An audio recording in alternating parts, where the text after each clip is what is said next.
This is Paul, chapter 5 of Daniel. Belshazzar, the king, made a great feast to 1,000 of his lords, and drank wine before the 1,000. Belshazzar, whiles he tasted the wine, commanded to bring the golden and silver vessels which his father Nebuchadnezzar had taken out of the temple which was in Jerusalem, that the king and his princes, and his wives, and his concubines might drink therein. Then they brought the golden vessels that were taken out of the temple of the house of God, which was at Jerusalem, and the king and his princes, his wives, and his concubines drank in them.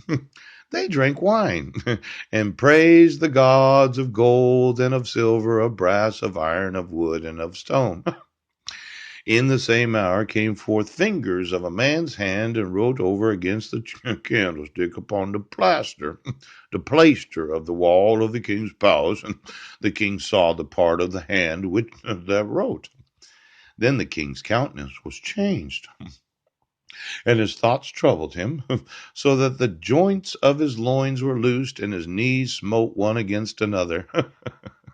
The king cried aloud to bring in the astrologers, the Chaldeans, and the soothsayers. And the king spake and said to the wise men of Babylon, Whosoever shall read this writing and show me the interpretation thereof shall be clothed with scarlet and have a chain of gold around his neck, and shall be the third ruler in the kingdom.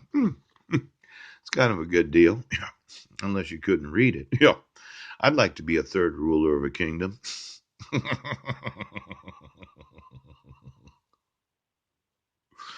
Then came in all the king's wise men, but they could not read the writing, nor make known to the king the interpretation thereof. Then was the king Belshazzar greatly troubled, and his countenance was changed in him, and his lords were astonished. Astonished. It doesn't say astonished. Maybe it's something I'm not familiar with that word. Astoned. His lords were astonished. Could be a misspelling in the Bible. I'm going to have to find out what that means.